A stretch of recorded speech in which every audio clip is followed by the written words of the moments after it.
if it's not you, a professional doing it, it's going to be their maid of honor or their friend's mom or somebody who does not really understand, you know, the cues and the times. And when during an event, you know, as somebody who's been in this industry, like when you're, you know, oh yeah, I might be right in the middle of a shot. Like I probably don't want to be like right in their face when they're saying their vows, but like a mom would do that. No offense, I have seen wild cringe. I've seen the craziest first stuff. kiss. Oh, got it. Get in there. Yeah, I've seen it. I really, and this is like all in like kind of the early days of, you know, where the aunt has the giant iPad and is standing in the aisle filming it on her iPad. My God. I've seen so many things where I've like, you want the shepherd's hook to be like, anyway. Welcome to Beats Working, winning the game of events, where we share stories and strategies to turn any event or life moment into something unforgettable.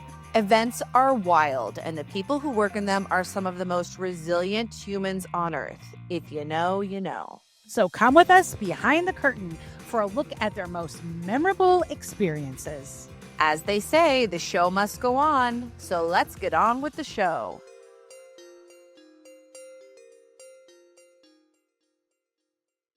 Welcome to Beats Working, winning the game of events. And today, we're keeping it in the family. Did that sound like a mafia That reference? sounded very mafia, which is I don't know. a good story that Sheena and I will be able to talk about here in a minute. But continue, Libby. Continue.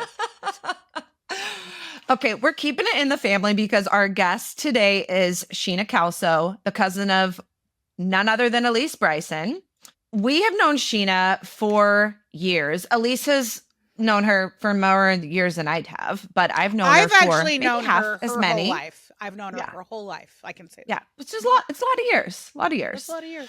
While we did work with her in a more traditional event sense in our early days, Sheena is the creative force of behind your scenes, where she serves as a professional Instagram pal for solopreneurs. I don't know if you follow her. I don't know if you've seen her. You probably have, but she's amazing. She's amazing.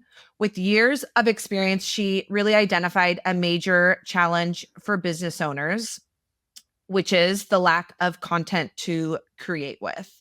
It is hard when you are in the depths and the spreadsheets and all the work that goes into your business to actually create content that shows all of the amazing things that you do. And she really bridges this gap by capturing video content and imagery that's tailored for social media and teaches incredible skills that empower entrepreneurs to be able to do this on their own. So she can do it for you, and she can fish for you, and she can teach you how to fish, folks. So I love both. I love both of them. You know, she's following event speakers to deliver Reels ready assets, and she's helping solopreneurs showcase their craft. Whatever she's doing, her mission is really to make content creation accessible and enjoyable for everyone. And folks, there's no one better than her. Let's be real. Sheena, thank you for being here. Beautiful introduction. I don't even know if I deserve such a lovely introduction, but thank you. I receive it, and I thank you. Well, you're part of the family. She's going to do work that on the my whole time. Oh, my God. Yeah, part of the family. Does your family talk like that, Libby? No, but I do. Every day I go into like mafia, Northeast US kind of accents, and there's lots of eye rolling from the other people in my house. But yeah, I would imagine. I have a good time. Sheena, how do you work with so many different kinds of clients? So you work with, like I said, events, you work with entrepreneurs, you work with small businesses. How do you lock in on somebody's vision right from the start? Because the audience that you serve and the clients that you serve are so varied and have so many different interests. So how do you really hone in on what they need and what they want? I have learned, because I have been a business owner for myself for the last 20 plus years, that ultimately, my most successful way I meet my favorite clients, my ideal customer, is by being myself, them knowing who they're wanting to work with and engage with.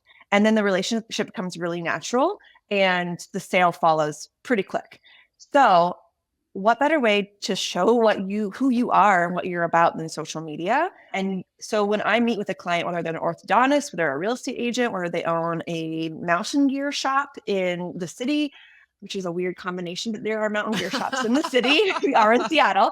I asked them, who do you want to be? Like, who do you want to show yourself as to your ideal customers? What do you want people to know about you? Do you want them to know you're fun? Do you want them to know you're serious? Do you want them to know your education driven? Like, what ultimately, how do you want to show up on the internet? And typically it's like, oh, well, I want them to know about our sales or our deals and or this product. They go, well, no. People don't come to the internet, come to social media to be sold to. They come as an escape and they want to actually get to know you. Think about all the people that you follow who are your favorite follows are people that are sometimes aren't even talking about their product. They're just showing for their life or their personality. And so I help my clients understand that this is a place not to be a traditional ad, but this is a place just to be a behind your scenes. This is who we are. Today, I might talk about a product. Today, I might just lip sync to a funny audio. People are buying in on you. And so that mentality applies to any industry and any business because I'm selling connection. I'm helping people sell connection or create connection that leads to a sale. I have seen the clients you work with because I've seen you repost their stuff or I've seen, you share stuff and then I look at things on their own feeds. And it really is not, there is an orthodontist office and it's not, hey, come get your teeth straightened. It's like, we are super fun. And yes.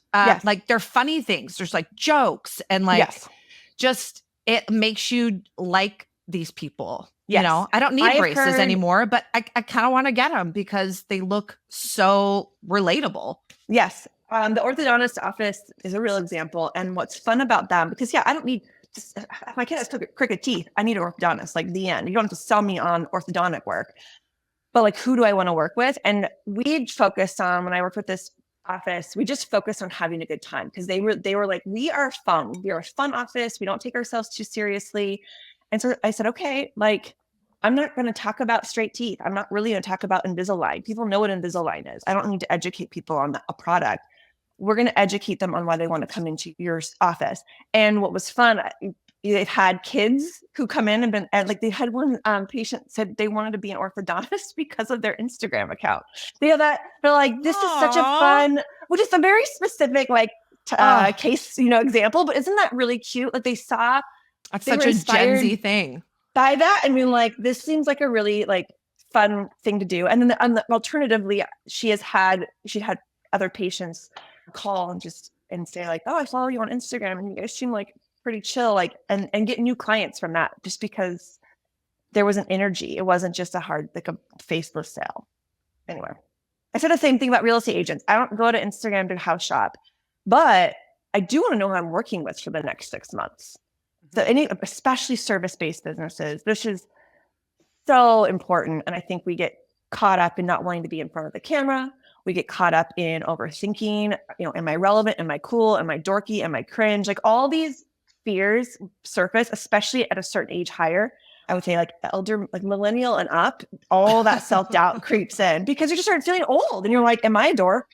People like, especially the younger generation, see through the sales, see through the BS and the gloss. They don't want gloss. They want to know who they're going to hang out with for the next 6 months trying to buy their first home or plan their wedding with. Like, can I hang with this person? What are the vibes? Like that is always, especially I've talked with younger people, like younger couples in the wedding industry. They're not looking for visions. They're looking for vibes. Like that is actually a word that will cue a couple into maybe somebody being a little outdated is if you start saying like, let's discuss your vision. I've learned this recently at a thing. If I say like, let's discuss your vision, it's like old. So it's but vibe. Like, what's the vibe we're after? It's like, okay. I mean, it sounds, I don't know, silly, but that's what we got to think. And social media can be just vibes.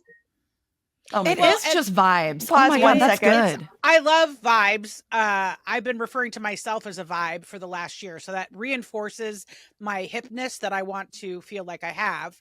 But You're I very love cool. You are very I'm trying to cool. be cool. Cool Mhm. for my Yeah, you're hip. age bracket. My age bracket. I was just watching, you guys, there's a new show on Netflix called Later Daters. Oh, It's like a spinoff from The Golden Bachelorette. So it's okay. people dating late in life, and they talk a Oh. lot about age brackets. So excuse Yeah. me if I'm putting myself in an age bracket, but no, I want to go back to this behind the scenes because I was at, and you used to do a lot of weddings, Sheena, and you, first of all, you have an eye, you have an eye for things and putting things together in a very visually pleasing way. And so I do want to ask, like, how do you teach people that? Because some people have it innately and some people do not. But Yep. before I jump to that question, I was at a pretty fancy wedding, a 6 months back. And what I noticed about the wedding, it was a 3-day wedding, right? It had the reception dinner that had a theme. It had the actual day of the wedding, which had a theme. And then it had the day after the wedding, which was yet another theme. And they had photographers, videographers, and then they had 2 people running social media for Instagram reel type behind the scenes phone clips. And I was like, and I hadn't seen that before. I try not to go to a lot of weddings. And I was like, oh, the shift is here. The shift is here where there's enough demand that people want that storytelling about themselves, their brand. And we're all brands at this point, I feel like. And so it's that representation you want to capture the moment or the experience of what's happening behind the scenes. Yes. And so I think what you're doing is so relevant for right now. And so where content is heading as we see traditional media like falling, like just in a free fall, basically, where I see, and digital's now been around long enough that we're all very acclimated to it, but now there's so much of it and there's so much swipe mentality. How do you cut through the clutter and the noise of all the sales? And I think that's what you're doing. Yes. Yeah. I think you hit the nail on the head. I liken, like, using that wedding example. I've said this to any businesses in general. So backing up, I had a wedding planning and event business. That's a lot of that's my connection with Libby for over 15 years.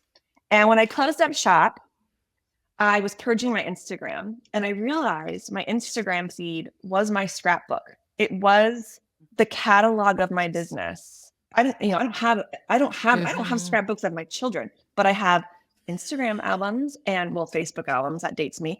Daphne has like many Facebook albums. Lincoln has 0. But it's all gone digital. And so for me, it's not even about capturing content to feed the masses. It's also it's like a legacy preservation. It's how I get to look back and or my kids get to look back and see like what their mom was about. A lot of my career happened before they were born, when they were babies. And there's this whole story of my life that is documented and it's on an Instagram feed. And so I actually had an assistant like export everything so that I had these digital files. I do plan on like printing them or something. I mean, I hope to, but it just got me thinking, like, businesses of any kind, or even just people, just the general public, so much of what we're capturing is on our phones. We have more photos than ever before, than any generation before us, to the point where it's so overwhelming. And then we decide what our favorite thing is and we put it on the feed. And that's actually kind of the natural funnel of what we do and that we want to look back on. And who hasn't sat back and gone through their feed just to like reminisce about a trip or an experience? And so for me, if we can shift our thinking and be like, hey, this isn't just me being like, I want a selfie of myself, or I can't put my phone down. It's like, no, this is me cataloging and documenting my life. This is the modern day VHS tape on the shoulder, dad watching you open Christmas presents on a Christmas day. And so to me, it's important. I think it's actually important work. And the people in your life that do that for you, tell them thanks every once in a while, because we take a lot of content for you. Yeah. And you pose us and you tell us like which, where to turn and like to move just an arm, just a little bit. Yeah. Yeah. You make us look good. Yeah. And that's what I try to drive home to my businesses when they start feeling self-conscious, when my business owners that feel self-conscious about being like, oh, are we taking too much footage? Or I just want to be present in the moment. Blah, blah, blah. I'm like, there's no, like, how are you going to look back? How are you going to like relive this incredible thing you just pulled off? Like, no one's documenting it other than you, or maybe your team, or maybe I come in and teach your team, whatever. There's options, but like, it's legacy keeping. It is legacy keeping. As someone who I was a scrapbooker, so my son has so many scrapbooks up until the age of like, I'm going to say 13, which is when social media hit, right? And then I switched over to Facebook, and then very quickly after that, Instagram. And I can sit, like, for me, I've always done it for myself. I really don't care who's watching. I know my mom's watching, right? And so I've done it for that. But it is my archive. It's how I want to look back at memories and how I want to remember moments. And I think that's so important when it comes to events of any size. An event can be walking into an orthodontist office, to be clear. Yeah. That's an event, right? People are gathered. That's an event. And so we put all this time and money into all the other pieces of the business and the event, but then there can be this miss of capturing it in a recap. And, back in our magazine days when we worked with you actually quite a bit, like every event we would do, we would always have photography there. But we would always put together a wrap book for our sponsors that showcase, this is everything start to finish. This is all the promotion we did. This is what the experience looked like at the event. This is all the after stuff we did, because we wanted it to be captured. But now it's another layer for businesses to have that as storytelling in a digital landscape form. And I just think it is really important work. And I'm really glad that you feel the same, because a lot of people people don't think that it's work. It's so much work. It's not easy. To bust out those videos, you bust out a 30-second video that could have taken you hours and hours to make. And then like 17 people watch it, and you're like, that was cool. Right. Yeah. Yeah.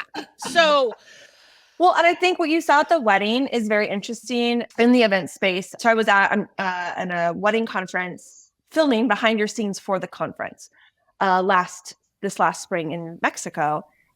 And it was fascinating to chat with the photographers and the videographers, because I've been in the industry for 5 years, and I actually I don't sell my services to couples. I would sell my services to the professionals that are executing a wedding, but I'm not advertising to couples.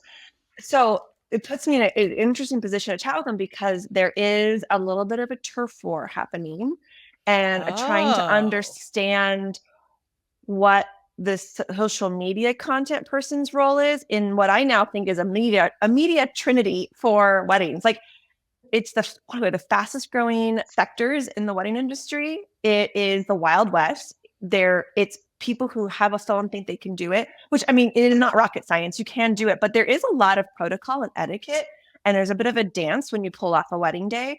And these experienced photographers and videographers are mad because the content creators like doing this during the first dance. And it's, so it is interesting. There's not a lot of goodwill right now towards content creators in that way. So my hope, because of my background and my age and my experience, is to actually like flip that narrative and show that there is a way that we can all work together. You just have to start accepting that we're like a part of the media team now. Like, we're going to be there. Anywhere. Yeah.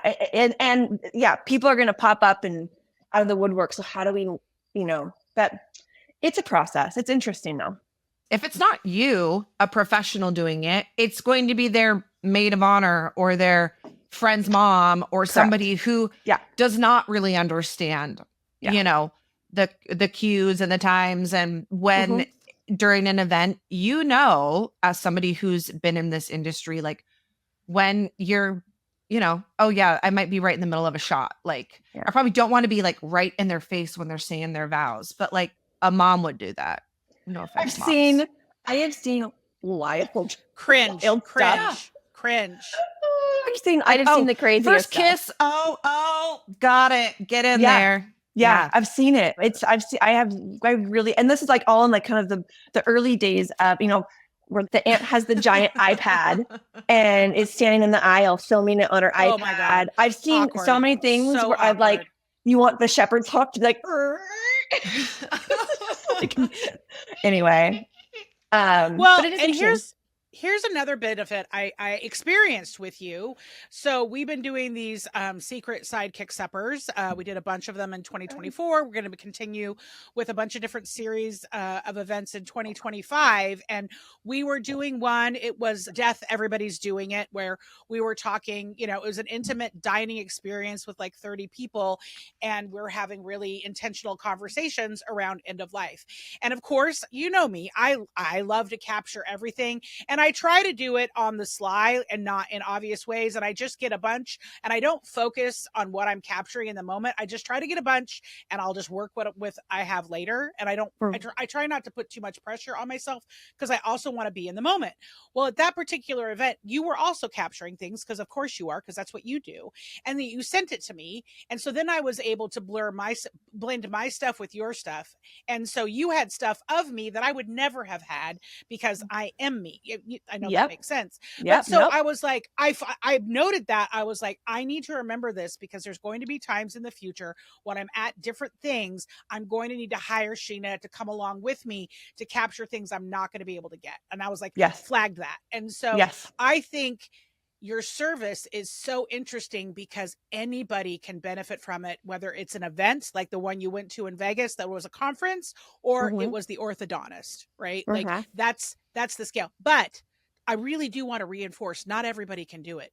There is a talent and a dance to it. And I'm not just talking about the editing. I'm talking more about the capturing. The capturing? The capture is hard. I can't do it. So that's why I'm... Thing is you I'm not going to try and get in there. You can, Libby. I could if I learned from Sheena and if I had gone to the walk on Harbor Steps, which I wanted to, but then we couldn't because we had a work thing. We had a work thing. But I did message you about it. And the next one you have, I'm definitely going to go. Yeah. Well, I'm glad you didn't go to that one, only because...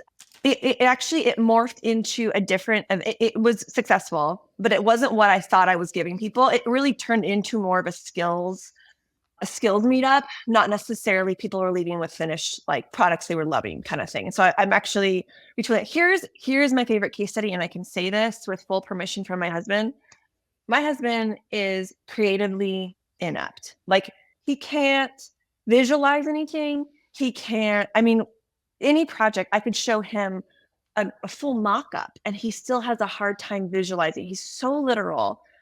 And so creatively, I actually think, whatever, sidebar, I feel like there isn't like a science where when you close your eyes, some people like see shapes and pictures and things and some people see words and whatever.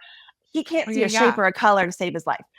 So, so apply that to like any sort of camera or film composition, something that feels artistic. It's like, well, he's hopeless. Jason Kalso is an excellent Instagram husband because I have used him as my guinea pig and I have figured out my little formulas. And if you follow me, you'll hear me talk about them a lot. But I tried to be like, okay, how do we teach more Jason Kalsos of the world how to constantly capture content, but not just confidence, consistency. So that, like you said, Elise, you were filming stuff at that dinner. I was filming stuff at that dinner. Wouldn't it be nice if our style was the same? That no matter what stuff you splice together, it all made sense, it all matched. So then how do we accomplish that when you maybe have an office full of different generations, different camera types, different skill levels? So I have been on a mission and I really feel like I've done a good job of it. I just need to get the message out to more people of simplifying it to like 2 acronyms. One acronym that we practice, it's turning your body into a steady cam. And if you do these like 4 moves over and over again, your footage is consistent. So that if you had an office full of people all maybe taking footage at different times, or you're doing a event load in and you've got some people capturing stuff, everything that comes back to the main hub looks the same. It is totally possible. Jason does this when we go on vacations. I do have to nudge him to remind him to take video. It's not his second nature, but if I'm like, hey, can you just get some content with me in it? Because I'd like to be in this home movie. Like I'd like to have evidence that I'm I'd like to remember that I went on this vacation with you. Exactly. And he does it and he just follows my 4 letters, SAM. He follows my acronym and he'll film in these 4 different motions over and over again, whatever we're doing. And I can use his content anytime because it looks like mine because we have nailed these 4 simple steps. And so I think it's actually incredibly teachable.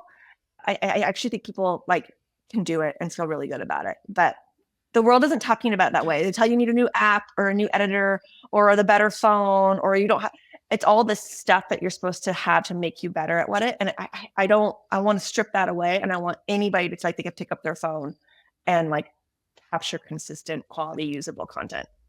And I do that. And you know what? You're right. And I do take that back, saying that about myself. I know I can do it because I actually use some of your principles when I am shooting stuff. When I do shoot stuff, I do like my steady, yes, like up and like I've used those.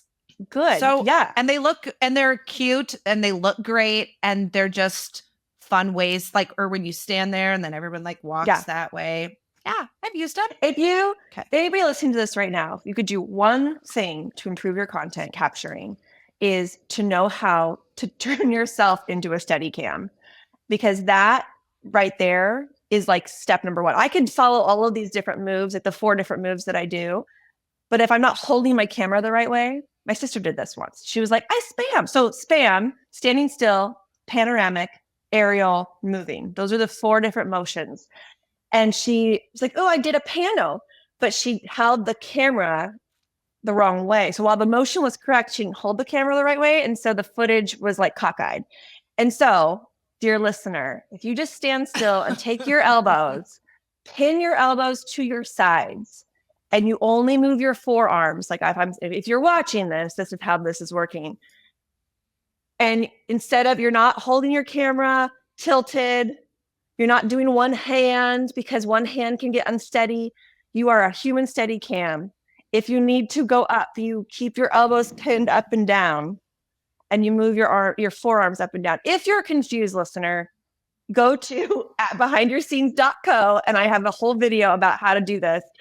That game changer. That right there will instantly make stuff look better. And then you just lay it out with spam and you're set. That's it. Spam. That was my pitch. Spam. See? Actionable tips. Go Behind your own scenes, but also hire Sheena because she's really good at it. Yeah. No, that's how you win the game of events. That's how you do it. Content with your face will always perform better than content without your face if you're the business owner. That's true. Hands freaking down. Go look at your analytics or go look at your whatever. You'll be shocked. You'll be like, that video did better than this really cool video I edited. It was like, oh, what was your face in that one? Then that's why. People are dying for connection. And we are starving for connection. We are looking for it in all these different ways. And people want to feel connected to maybe the business they're going to patron. And so, and they also want to root for you. It builds fans. So anyway, I think that is where my service is helpful in that, yes, you can do this for yourself. But like I said, I want evidence that I'm there too. If someone could spam me or film me doing it as well, that'd be a huge gift. I wish there was another one of me. I'd hire one of me to follow me around. I don't have one of me yet. So, well, isn't Tesla making those robots now? I mean, Kardashian I'm first in line. I'm first in line. You just need a Tesla Kim Kardashian robot, and then you'll be fine. Yeah, I just need an Optimus. Yeah, put everything aside. Whatever you think about any of it, I'm first in line for Optimus. My son was like, "Aren't you afraid? That's how we will die." And I go, then Lord, take me. Like, if I don't have to do laundry, that's the way to go. That was the way I'm going to go. If it's death by robot, these are the times. Well, and what our boss, Dan Rogers, always says, like, this is like, we're so good at survival now, right? Yeah. I mean, it used to be, centuries ago, like, you'd be lucky if you made it out of childbirth as a woman, right? Like, women didn't even get to 50, let alone the fact they couldn't vote or have any say on anything. So like, we're at a time now where we're actually surviving well, but I'm not sure that we're thriving well because of all the distractions. Yeah. But I do think that people do want the connection, and they do love the faces, just like you're saying, and they want the stories, and they want to feel like they're connected to you. And that is why I do have a boomer fan base. I am not a boomer. I am Gen X, but I have a boomer fan base because my mom and my dad and all of their friends just think I'm wildly entertaining. And it's just like, great. I'm so glad. I'm so glad that that's there for you. My favorite things to follow are the people you don't expect to be on social media. Like there's an older man. I mean, he's definitely a boomer, if not, I mean, he looks pretty old, but he's a pottery maker. And he does pottery, like he'll do things to Taylor Swift videos or whatever.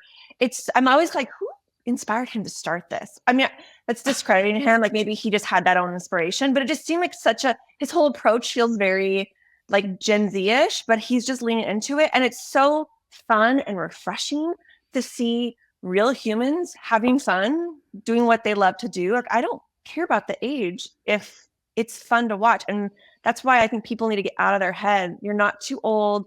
You're not irrelevant. You're not, cringe. Like you just be you. People are craving authenticity. That is the one thing I will say that I like. I do think the TikTok side effect of that I is seeping into Instagram. I mean, the classic case of it, TikTok does it first and Instagram follows. But like even just culturally, Instagram was all quite a while was very much about curation and presentation and performance and very controlled narratives. And then TikTok, too. What was that? Perfectionism. Too. Yeah. And then TikTok comes in and it's, definitely like Gen Z out the ears. And it's all about these quick, lo-fi, raw, unedited, messy rooms. Like it's all about just like, it's almost about it's quantity over quality, but in a way that kept people really engaged and like took off the veneer. And I think the pendulum swing to like Instagram is slowly but doing it, where people are realizing we're tired of the curation, we're tired of the perfection, we just want to see the people. And I think TikTok is kind of training people's brains to expect and want that. And so if you don't play the game, if you're not, if you're afraid to get on camera without your makeup on every once in a while, I think you're doing yourself a disservice because people actually don't care. No, they don't. And they like unpolished. I posted a video of an interview I did on the Sober Curator a couple weeks ago. And when the gentleman that was in it saw it, he was like, "Oh, it's really good. I love everything. But could I redo this one part? I didn't realize you were going to use that," because it was him singing and he wasn't looking directly at the camera. I said, I want you to be happy with the piece, so we can, but it would not be my recommendation. Yeah. We put it at the front for a reason. It's going to pull people into the video. And because it's not perfect, more people will watch. But if you want me to, I can. Yeah. And so it's like educating them, like, I will give you a choice, but it wouldn't be my recommendation. And he agreed. He was like, "Okay, I trust you." Yeah. And it's just like, it's great advice. Mm-hmm. It's like cool to be a dork now.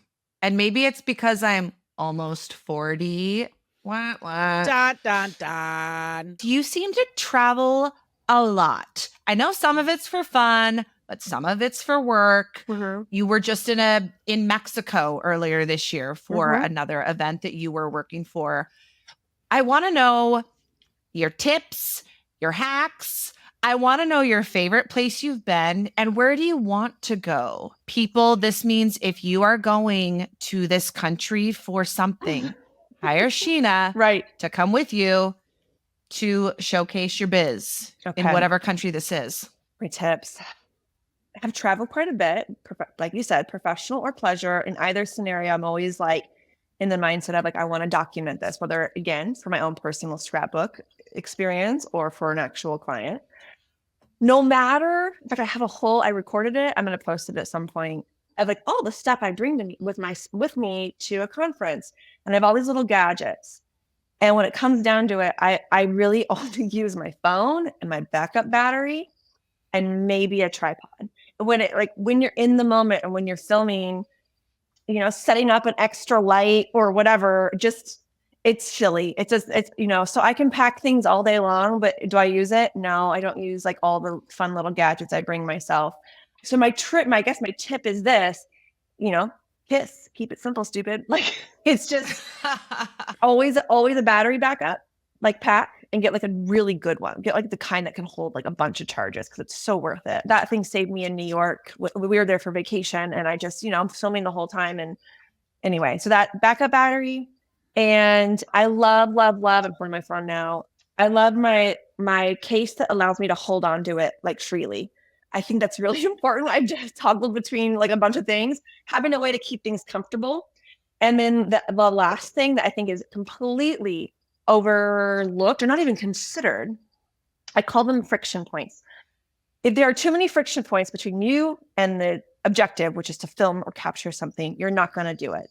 And a friction point could be as much as, oh, I have my purse and my purse has my phone in it.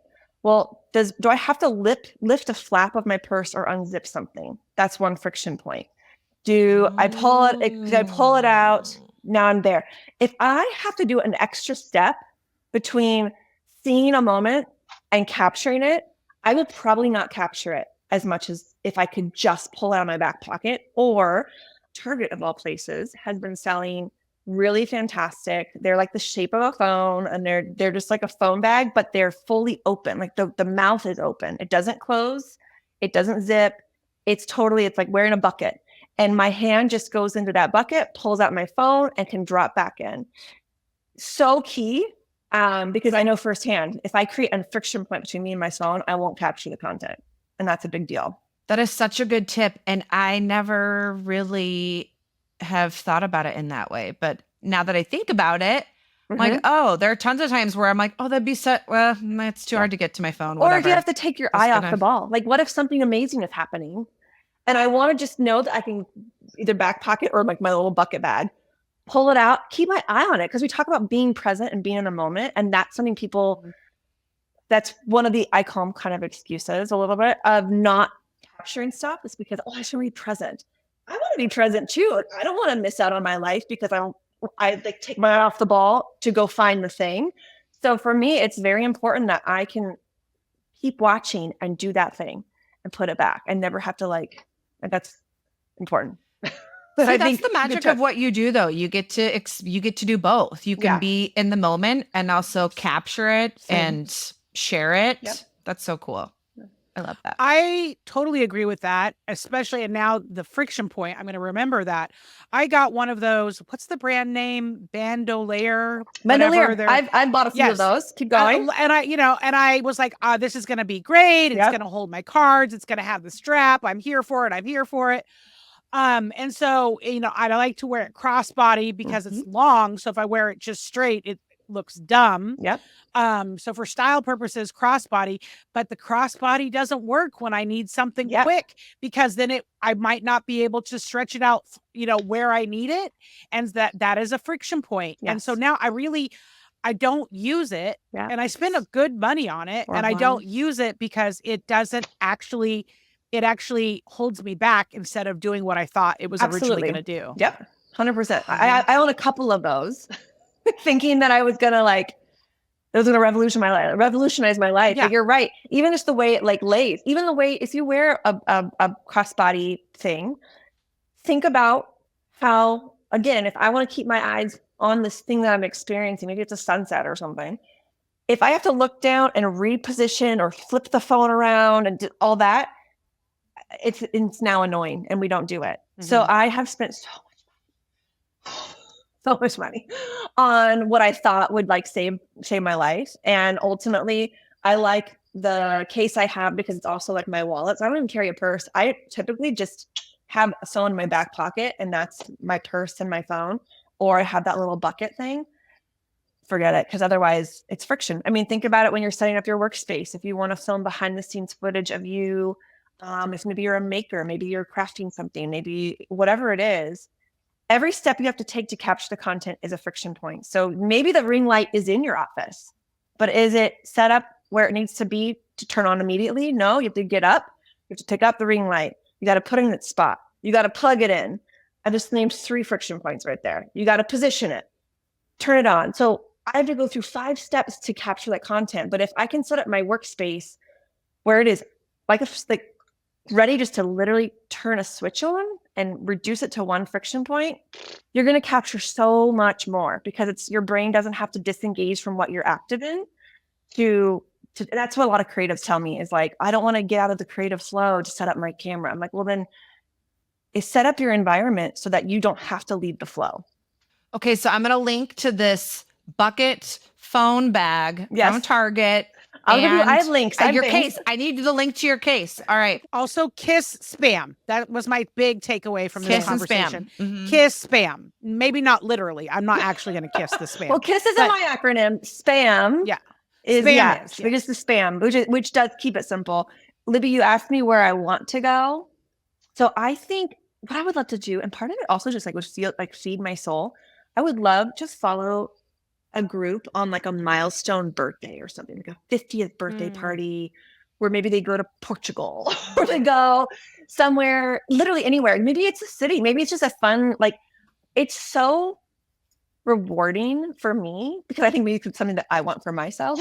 It's rewarding for me to follow people doing fun things and like capturing like the milestone. So for me, I would almost had a chance to go to London, but the trip fell through, so that didn't happen. I would love to. I think an international trip would be really, really fun.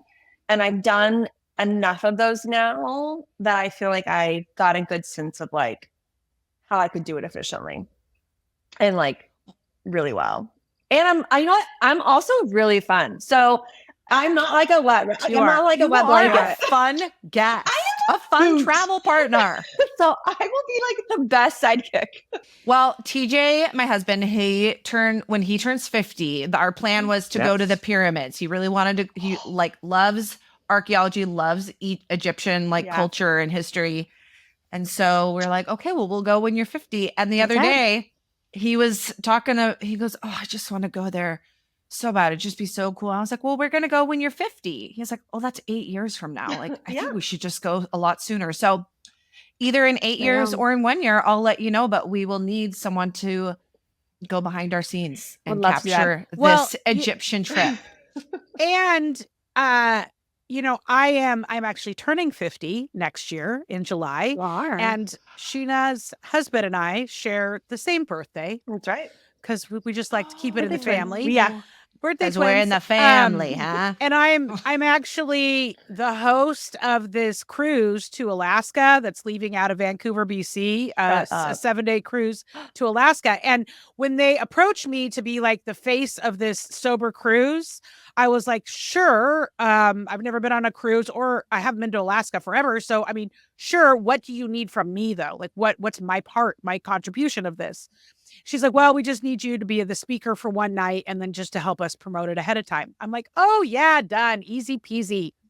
Done. So then I went and put it on my calendar. I was not thinking anything. I was like, send me the dates, whatever. Because I don't even know what I'm doing next week, let alone a year from now. That's just not how I roll. And so when I went to go put it on the calendar, I was like, oh shit, I'm turning 50 on the cruise. And so then I was like, this just turned into my Golden Girls 50th birthday cruise. So now I just need to find some budgets. Yeah. So that you and Jason can come on the cruise. Right. That would be fantastic. Okay, well. And he could be like your sidekick, Sheena, because that is you've true. taught him so well. So you could have 2 people doing it. I hadn't thought about that because I do sometimes need like a second one of me for sure. But so this whole conversation is it reminded me of I had a conversation with someone last year, 40th birthday. She's very good with capturing her stuff. She's a creative, she's a great eye, whatever. And she was just her and her husband. And she said she's going to Amsterdam and all these different beautiful places. And she's like, I wish Kent could take photos like I do because I want to be in them. But I know like she won't think about it and like I'll be crooked or and I was like, and she's not the first person that has talked about like a travel buddy or a partner who like levels up their game a little bit so that you're also in it. I mean, I experienced this firsthand as well, although mine's great, but I was like, I need to put together like a skills meetup for vacationers, like for people that are going on the couples trip, a group trip, whatever, where I can teach that partner like how to return the favor, especially if one person is like always on it and the other person takes really crummy footage. I'm like, this is fixable. I live with the person I fixed, so I can fix your person. I can fix your person. So that is another that on the horizon is just like a vacation trip focused, because that's more realistic. Bringing me on your trip is quite another expense, but being able to take to prepare with me and then go on your trip and feel like we got this. Yeah. That's awesome. Well, and if it's a significant trip to the pyramids, that's an investment, right? Yeah. And that's a big memory chunk.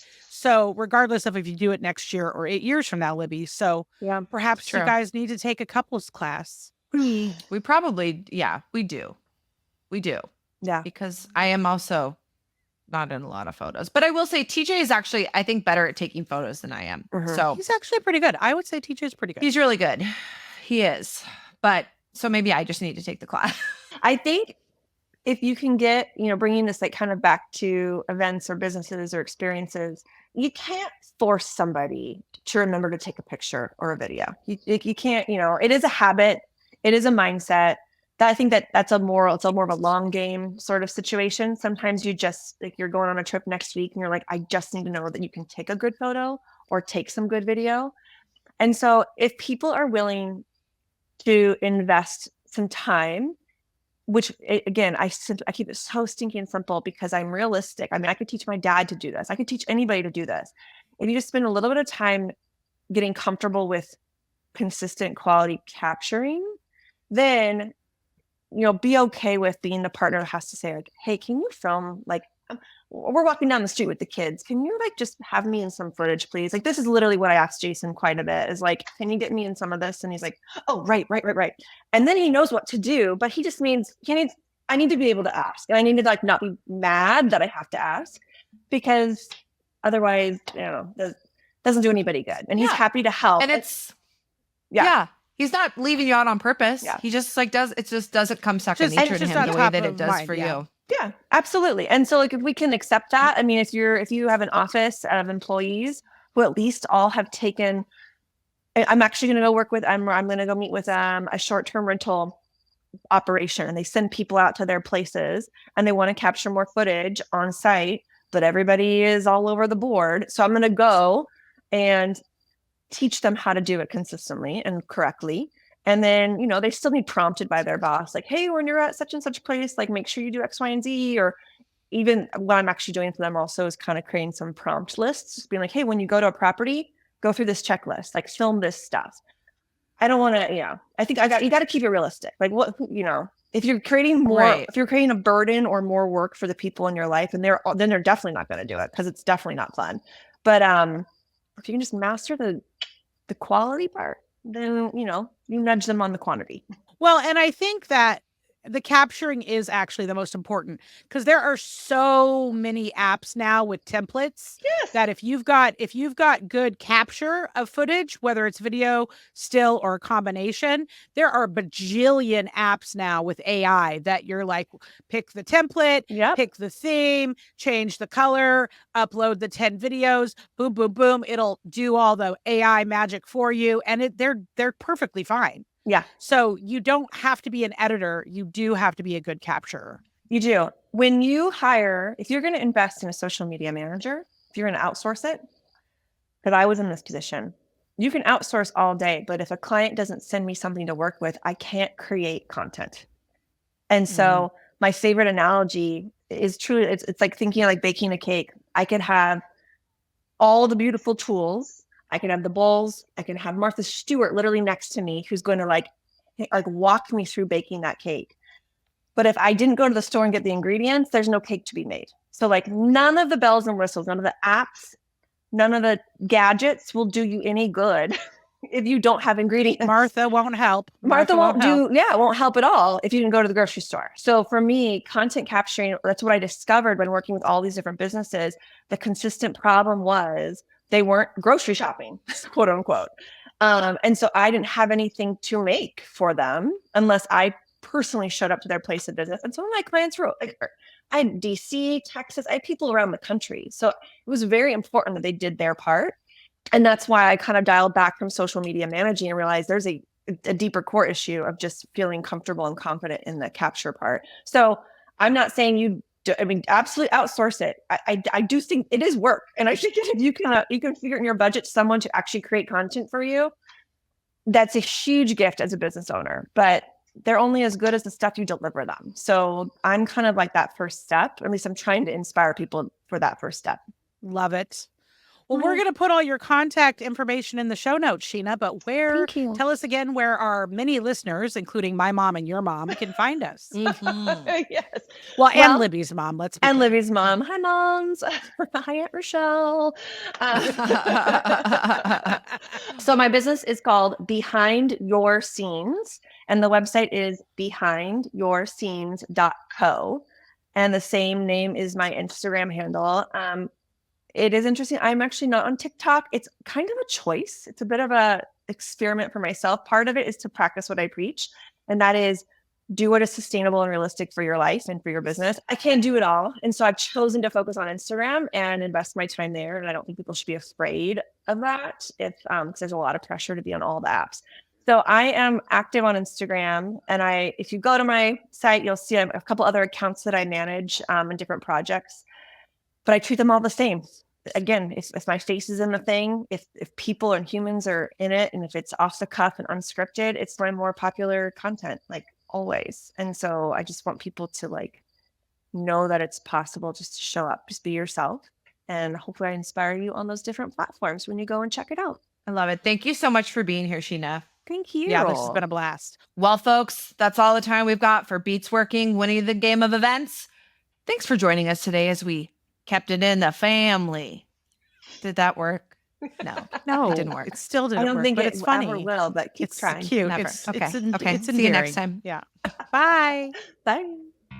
Thanks for listening to Beats Working, winning the game of events, where we explore what it takes to make moments unforgettable. If you're leaving with a little more inspiration, a little more perspective, and a big side ache from all of the laughing at our funny jokes, then we've done our job. Beats Working is a Work P2P production.